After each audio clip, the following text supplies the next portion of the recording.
Now, Adrienne, just say something to make sure everybody can hear you. Hey guys, I hope that you can hear me. Otherwise, this is gonna suck. Yeah.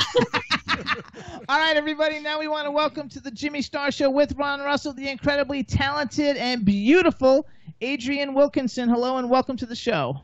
Hello, my loves. I'm so happy to be part of your program and to get the chance to hang out with you again, even if it's virtually. There we go. It's going to be a lot of fun. You already know us since you met us, but I always have to do the introduction. So we have our cool, outrageous man about town, Ron Russell. Hello, my sweet. Now, we go to this thing, I don't know where I am, somewhere in Hollywood, and they put me online, which is something I don't do. It's a red carpet event. I don't really wait on lines for red carpet because I've always gone to the big ones with the big stars where you go right in. I go in the room, and all I see is a bunch of stupid people and a few bimbos, bleach blondes with their hair over one side with fake boobs and clit covers and that's all they are, clit covers, and platform shoes, and they're all walking around looking like, if you bang me, I'll give you, I'll be in your movie. And then suddenly I gaze across the room, and seated there is this vision of this slender, magnificent woman with the posture, with her back was erect, and her legs were crossed, and her hands were on her lap, the vision of a lady. And I said, I've got to meet this one. Classic Hollywood So I starlet. walked over and I said to her, hello, Audrey Hepburn, how are you? That's what they're saying in the chat room. I haven't seen this kind of class since I interviewed these stars of years ago.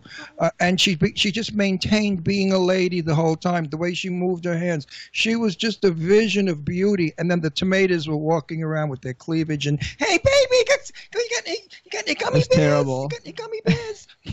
It was terrible. And there you were. And I sat down and I was mesmerized by your charm. Oh, honey.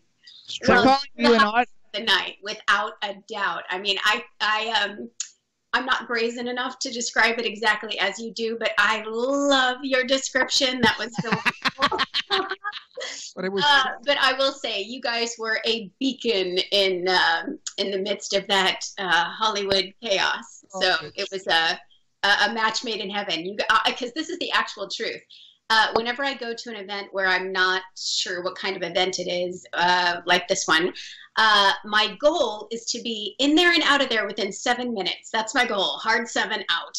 And then I met you guys, and it completely changed the evening. I was there for hours and just had so much fun getting to know you and hearing unbelievable stories from old Hollywood and current Hollywood, and just, well, it was the highlight of my evening for sure. And you were the highlight of my evening. Otherwise, I'm in and out also. I do the red carpet, I do 3 poses, and I'm out the door. But for some reason, Jimmy had to go around and talk to some people, so I was stuck there. Actually, lucky for you, because some of them are mentally besides ill. being a TV host, I am an up-and-coming but very successful publicist, and a bunch of my clients were on the red carpet that I had to make sure that they all got through and everything. And that's how I met you in the line, filling out the little papers for them to go through the red carpet. But before we keep talking, we also have to introduce you to our man behind the boards. He's in Florida, Chad Murphy. Say hi to Chad. Yo, Adrienne. Sup, Chad? That's the first time I've heard that today. Look at you. No, her Twitter is Yo Adrienne. Oh, it is. Her Twitter and Instagram and everything is Yo Adrienne W. And then we have a chat room full of people. Literally, we have Canada, Belgium, England, Germany, Estonia, the United States, I don't know, all these UK, all these different places, Australia, all being represented, and they're all talking about how you look like a Audrey Hepburn reincarnate. Oh yeah, so say hi to everybody in the chat room. Now I'm gonna get. Wait, let her say hi to everybody in the chat room. Hello, my darlings. There you go. I'm excited to speak with you, especially if it's in English. Yes. Now, what impressed me the most was she had a beautiful dress on that was V-neck to the navel. So you could see the centers of her breasts, but she didn't have balloons. She has a natural, beautiful small breast, and I thought, how delicious is this that she doesn't look like these porno queens. Even her body was swan-like and elegant. And I said to her, never put those balloons in, and she said, I never would.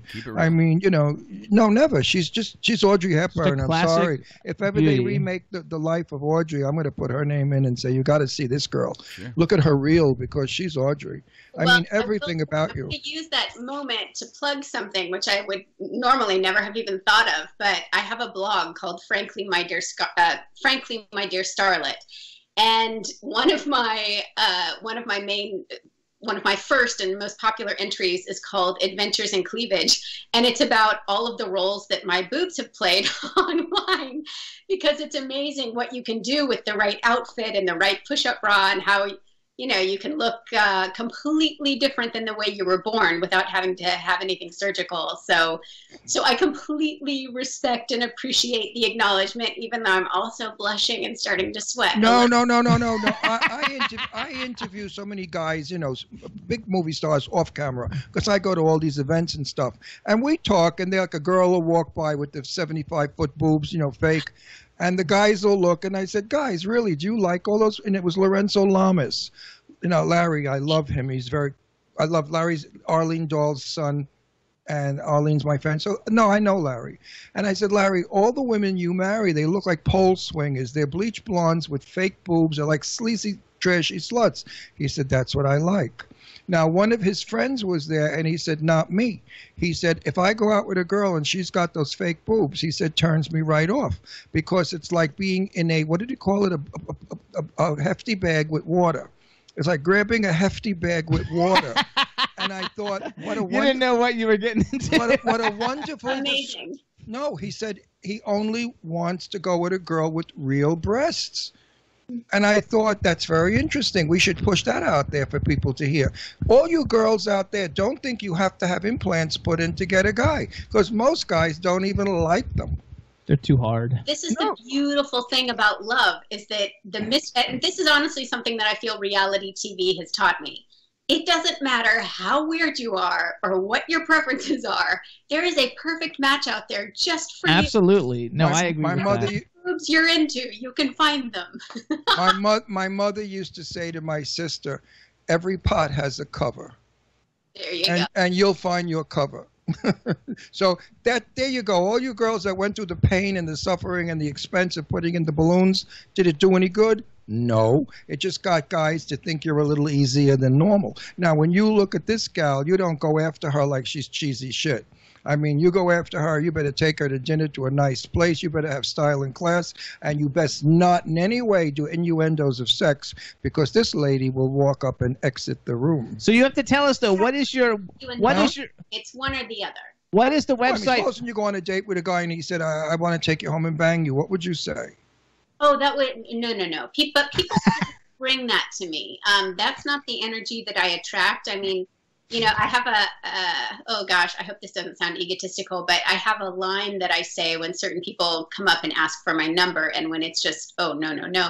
But I very kindly but cheekily say, oh, I am a great goal for you to have, but you're not ready.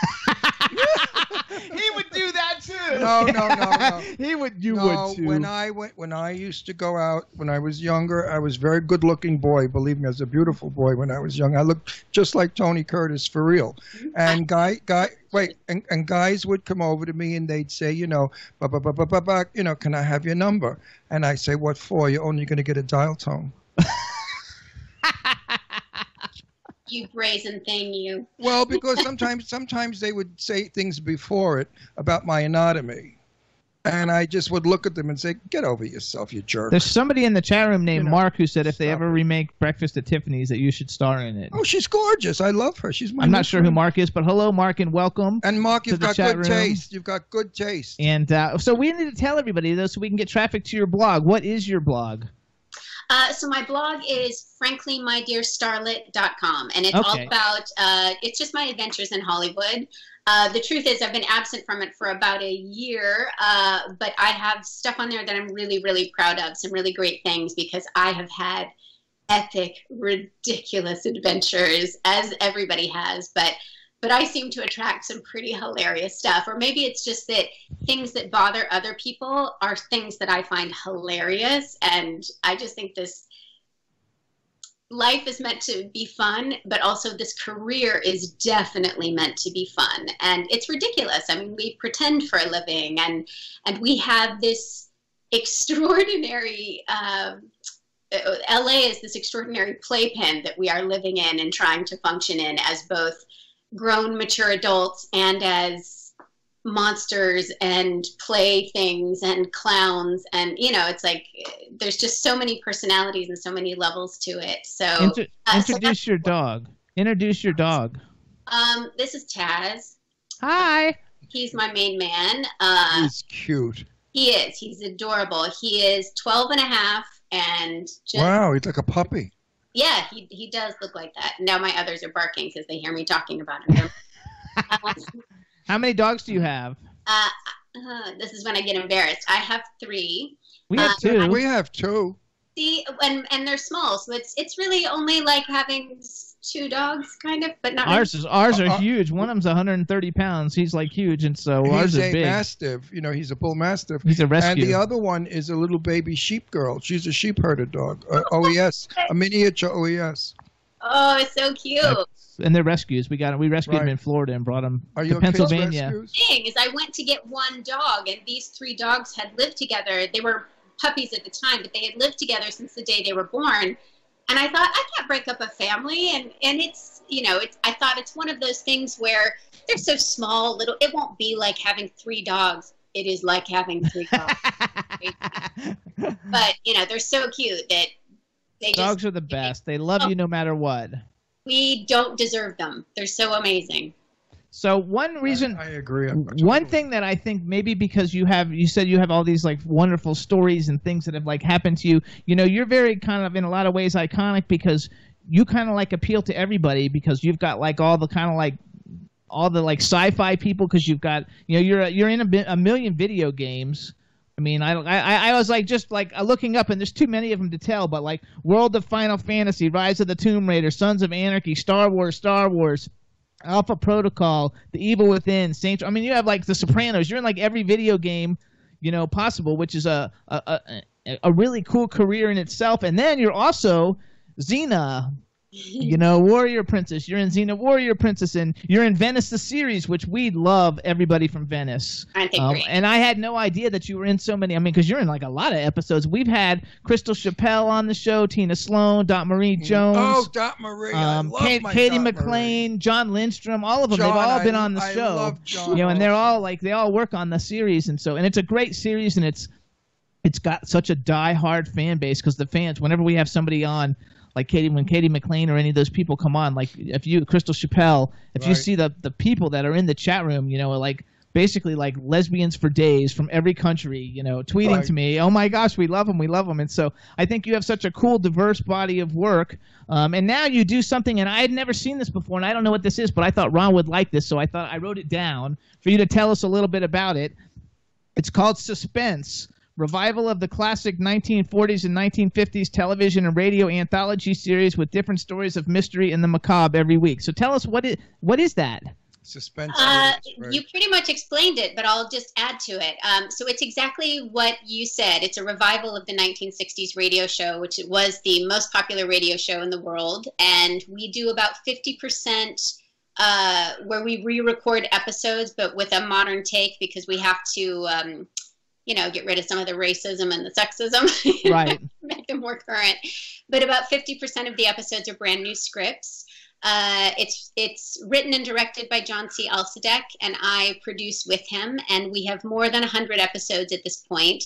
You can find them on iTunes, but we also air around the world on about 300 radio stations and on Armed Forces Radio and different NPR stations and things like that. I think that's so cool. That's a new thing. Radio is back.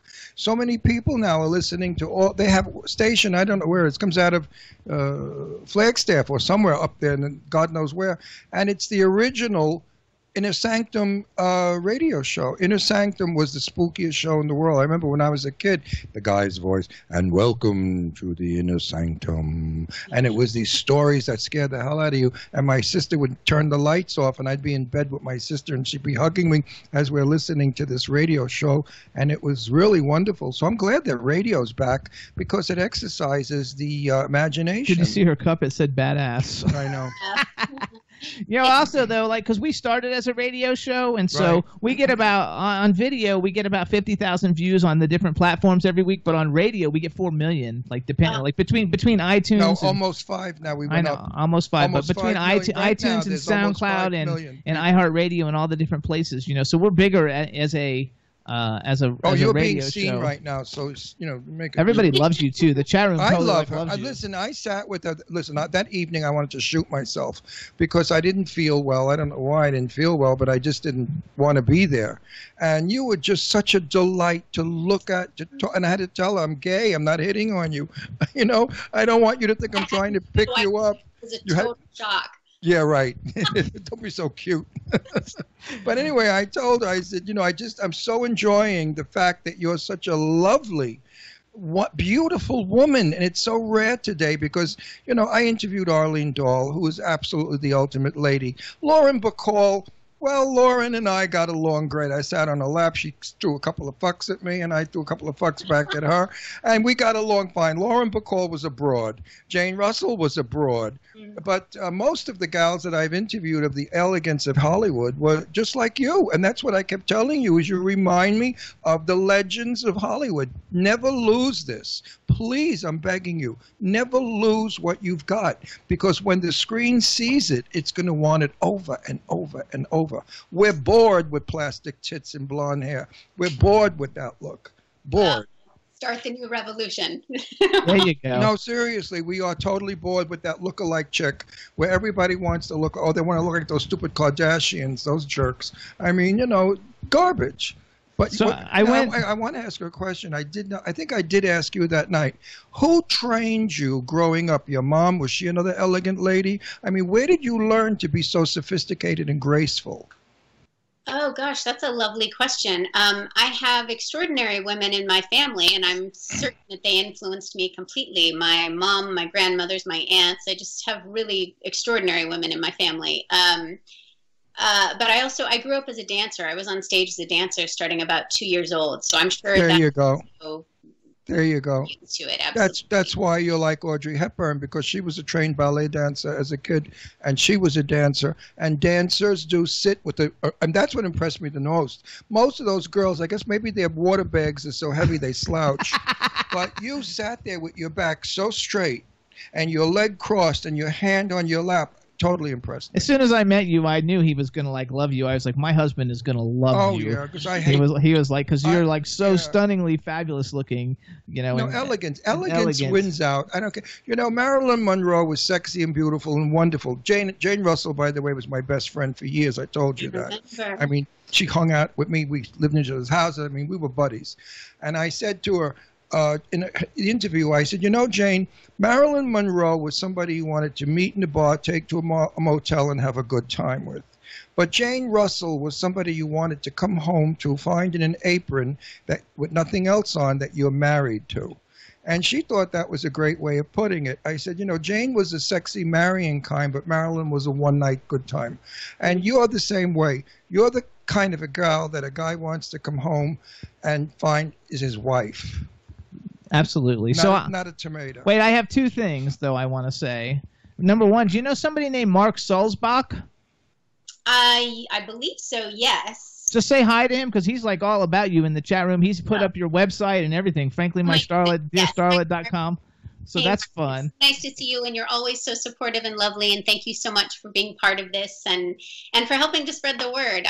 He's very good at online connecting. So there you go. You gotta love it. And then because I went through your IMDb to see who else that you might know that we've had on the show, because I always think that's fun. It's like a 6 degrees of separation. So you were in Goodnight Burbank. We've had Camden Toy, and John Barrowman actually is our #1 show. We love 10 million John. plays we got with John Barrowman. Do you like John? Amazing. I've met John at conventions. We've done a couple conventions together. Oh, because he's crazy.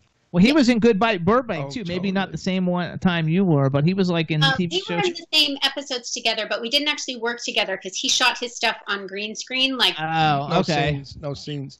He came on our show, and when it opened, he was tongue kissing a blow-up doll, a woman blow-up doll. Hilarious. I watched the first few minutes, and I saw his Did you dog. see that? Yeah, the whole thing. And then you did. We love John. He's like a ace in our book. You did a movie called Raise. Are you like one of the prison chicks? I am, yes. I'm one of the murder victims, which was every woman in that movie. Oh my God! Can we see that someplace? I'm sure that you can. I have to look that up. But we've had, I know Zoe Bell, and we've had Doug Jones on the show, and Tanya Kaye on the show from that one. And then from Renegades, we've had Walter Koenig and Terry Farrell on the show. Fantastic. You've listed some of my most favorite people in the world. They're the coolest, and they're all so cool. Ours too. Yeah, Zoe and I've known Zoe since I was maybe 19, something like that. We met on Xena Warrior Princess when she was playing Xena's stunt double, and I was Xena's daughter. And we've done, I think, 6 projects together since then, including Raise. And Doug Jones, I think Raise was the first thing that we met on, but we also did an Amazon series called Nobility. And just recently, he was in a documentary I'm helping to produce that's about Lee Merriweather. And he came in and we interviewed him for that because he just loves her. She, of course, is the first Catwoman and yes, just extraordinary and just super yummy. And my friend Elizabeth Grayson and I have been working on a documentary about her. So it's a small world. And, of course, Walter and Terry, they're just delightful. I love them both so much, and I'm really lucky. You know, Terry was in a show. I don't know if she was in the movie version or the TV series version, Paper Dolls. I was a clothing designer for many years, and so anything that had to do with models, I used to like love it. And so she was like in Paper Dolls, and it was one of my favorite shows like ever, like in the 80s or whatever. And so when we booked her on the show, I was so excited because I have all the episodes on DVD and everything from this like show because I thought it was so fabulous. And Walter Koenig, we had him on before we turned into TV when we were just radio, and we had a blast with him. And that fits into your whole, like, you have all the sci-fi fans. I mean, because you really have such great sci-fi credits. So let's do something fun because we've got 10 minutes. So you've worked with all these. I want to ask you one question. Oh, go ahead. Because I have to get personal. Okay. She's not going to tell you if she's got a boyfriend. She's too classy. No. There are ways of asking a question, Jim. Okay. Are you presently spending time with somebody special?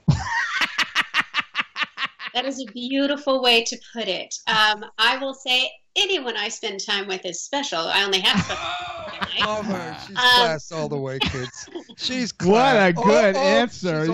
She threw it right back at you. She's all class. All class. Absolutely. But anyway, I could see how if I was straight and young and handsome, I would be madly in love with you. I could find how men could fall in love with you because you're beautiful, you're charming, you're bright, you're everything a guy would want. No, seriously, now, if you can cook, you're definitely in. Can you cook? Of course. And I also am really good at dialing for takeout also. What's your favorite takeout? Ooh, gotcha. I mean, the thing is, there's certain things that just don't travel well, so it's not about favorite foods. It's about, being smart with it. But I mean, how can you go wrong with Italian? Because, like, he's Italian. It's just even more melty. That only gets better, Yes, absolutely. You can always reheat it. It tastes better than when you reheat because the flavors absorb in whatever the product is in it. So here's what I want to do some fun questions. I want to ask you one more question. Okay. Are you a swimmer? I do. I love to swim. I grew up swimming. I'm not a big swimmer in the ocean, but other places, yes. Because I could almost feel that your body is trained from swimming. For some reason, I see you in the water going this way. Oh, I love that. Well, call me mermaid, and I will totally answer, and it'll be fabulous.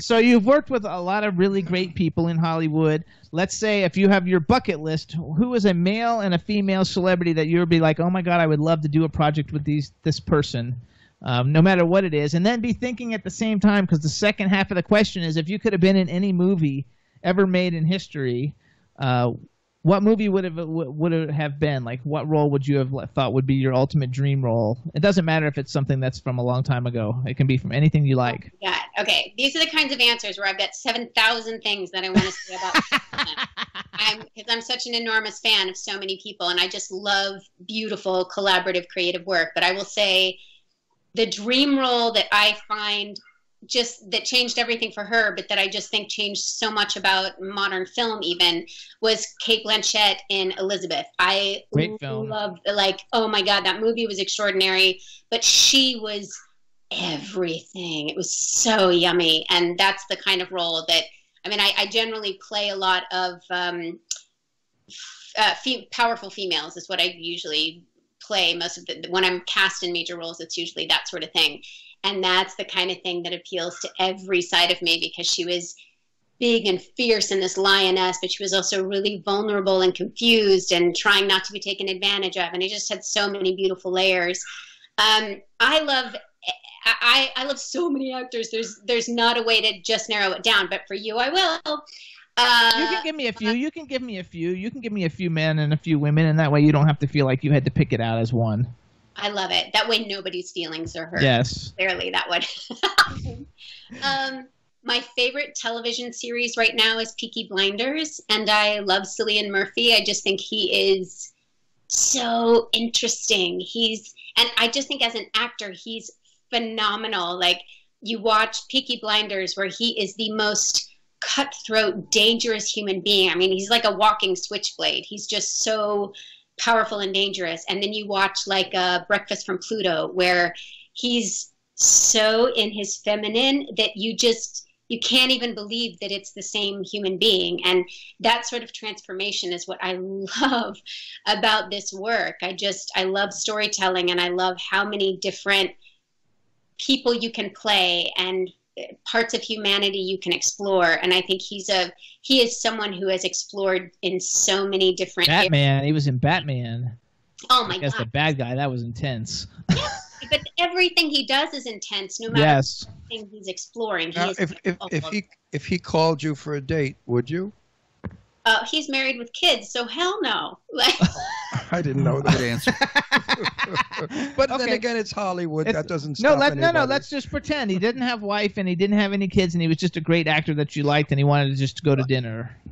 I mean, is he your kind of guy? Say no, but I would also be incredibly intimidated, because I don't think I'd be on the date. All I'd be doing is watching him, because he's just so interesting to watch, you know? Okay. Yeah. Okay. That's an interesting answer. But don't ever be intimidated. You got so your shit together. You're like so like. Oh, you know, you're like you're like bittersweet. That's what you're like. You look bitter, but then when we meet you, you're sweet. You have that look about you where guys are gonna go, no, I'm not gonna. Not even gonna try. She's like way out of my league. I'm not hitting on her. She's like way out of my league. She's somebody or something. And that's bitter. So anybody who actually hits on you has to have a lot of balls. They know you. They know you. Well, no, that's true. I remember. So I was at an event a couple of months ago, and this man comes up to me. I don't know who it was. He was an actor of some sort that was part of this event that I was at, but I don't actually know who it was. But he came up to me and he said, "So my friend over there is dying to come talk to you, but he's just not brave enough. So I'm coming over to my friend to try to get you to go to my." And I was like, if that dude doesn't have the balls to come over and say hi to me, like, there's no place for this to go. No way. Absolutely right. Oh. Absolutely, totally. I've had that happen in my life where somebody came over and said, "My friend would like to meet you." I said, "And?" Right. So how? And where's your friend? You want me to walk across the room to meet your friend? No, your friend wants to meet me. Let him walk here. And that's our attitude. So give us a woman. Now, who's a woman that you would like to work with? Oh, gosh, so many. For some reason, the one that's coming to mind right now is Glenn Close. And I think it's because the other day I was rewatching some of Damages, and she was what a great show. Oh, my God. Terrific show. That's another, like we talked about Elizabeth, but that's the other thing. Playing against her in Damages that first season, oh my God, like that would have been just extraordinary. Yeah. I mean, yummy writing, interesting show, but she was the thing that you were like, oh. And the same thing in like, I was about to say Les Miserables, but that's not it. But her and John Malkovich, it's one of my favorite movies. I can't remember the French title. Oh my God, I can't believe I can't remember. It's also. I'll look it up. Yes, it's also Uma Thurman and. Oh, I love Uma Thurman. Yeah, I love her. yummy. And as a person, also, Uma is sensational. Do you know? Have you ever met her? I've been in a room with her, but I can't say officially that we've like. She's like 7'3". Yes. And absolutely imposing. I mean, she walks in the room and you've got to sit for 10 minutes and look at her. Oh, you know, too, that movie, The Wife with Glenn Close, is supposed to be really good. I want to see that. I feel like everything with Glenn Close is really good. But how long ago was this Glenn film? Close. How long ago was this film? Way long ago. It was probably like 95 or something. Okay, I think Glenn Close is a far better actress than Meryl Streep. What do you think? Oh, I don't know about that. I think they're both equally delicious. I mean, there's just certain things about that. I mean, Meryl is such a formidable icon that it's just sort of overwhelming, but I think she's also delightful from everybody I know who knows her. But with Glenn Close, there's something a little different in that, I mean, she didn't even do a movie until she was 35, like nothing at all. She'd only done theater before that. And that is like a unicorn. I mean, who successfully, I think her first movie was World According to Garp. And what a great movie. Yeah. I think Glenn Close is dangerous, but I think Meryl Streep is the same.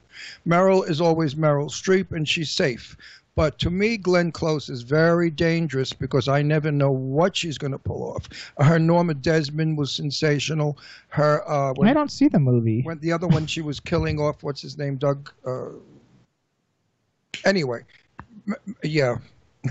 I just had a blackout. It's Dangerous Liaisons. That's the movie. Dangerous Liaisons. And yes. she's just dangerous as an actress. Oh, look at he said dangerous. You never know what she's going to do, and if you never know. I think that when the director is working with her, he doesn't know what she's going to do. I don't think anybody on a set knows what she's going to do. She just does things that are so. I mean, she could just twitch her eye and move her head in a way that it just tells a story, like I explained to you. Meryl Streep is a great actress, but she's Meryl Streep. So hang on, everybody, because we've only got a minute. So first of all, you guys... I want to tell her something before you go on. Listen, I don't know how you feel, but you're my friend. And if ever you come to Palm Springs, darling, you're going to call us. And you're going to come to the house, and we're going to have a party. We have a lot of showbiz actors and actresses, friends that live here. We'll have a party. We'll all be among each other, and I'll cook a wonderful Italian meal for us. And it would be my pleasure to add you to our friend list because you are totally joyous and delightful. My sweet young lady, never change. Please listen to me. Yes, please, to all of that. I'm there tomorrow, 100%. Okay. We would love it. When you come, I'm serious. This is not bullshit. This is the truth. We have like parties like every month. I'd show up anyway. No. Do you know how many friends we have that come to us from the show? We invite. Well, we don't invite everybody we have on the show, but we invite everybody that we like on the show. I cook up a storm. In fact, I want to have Dot out. It's Dot's time. I love Dot. Yeah, we love Dot. I love Dot. So Dot maybe Marie when Jones. you come, I'll have Dot. So hold on though, because we were out of time. So everybody follow Adrienne on Twitter. It's at @yo_Adrienne W, ADRIENNEW. She's on her Twitter. She does her Twitter. Please support all of her projects. Check her out in Venice, the series. Anytime you have anything you want to promote or new movies coming out, just let me know. Send me a message and we'll bring you back to promote anything that you got going on. And everybody, keep an eye on this gal because she's a shooting star. Absolutely. So keep an eye on her. And we want to thank you so much for coming on the show. Thank you, my dear. Thank you guys for having me. Love you so much and appreciate Love you too. I really mean that. Bye. I honestly do. You're a and say goodbye to your dogs too. We love them all and have a great time. We'll see. We're going to a red carpet soon at the Chinese Grauman Theater. Are you going? I'm very well happy, actually. Maybe we'll connect there. Absolutely. So we'll see you at the carpet. All right. That would be great. Thanks, Adrienne. Okay. Bye. Love you. See you later. All right, everybody. Bye, thanks so much for tuning into the show. We got a great show for you guys next week. Next week, we have the band Nocturnal Blonde, and we have Leon from Leon and the People. It's going to be a great show. I love Leon. Thanks, everybody, for tuning in. Chad, thank you, everybody. Have a great weekend. Bye. I love him. Now you look sexy. Your game is tight. Gonna get laid tonight. You need Jimmy Star. Jimmy Star. You need Jimmy Star. Jimmy Star. One day I was walking down the street. My mate come up to me and said, "Hey mate, wanna go to a party?" I'm like, "What are you Talking about love, I ain't got no gums. I need some nice gums so I can go out to this party and pull all the chicks and the geezers. Do you know what I mean? So he said, sorted geezer, I'll take you up to the store up the street. Jimmy Stars, he'll hook you up with some right gums. So I was like, all right, let's check it out.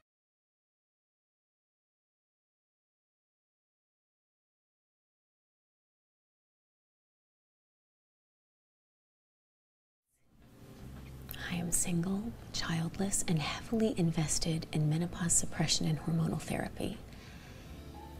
I've missed out, and my window is closing. I'm rich.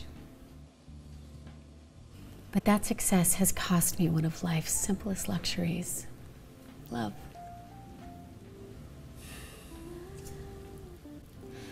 To love, you have to trust. But trust is a liability, not an asset. And the only true love in today's world, that's the love of a child.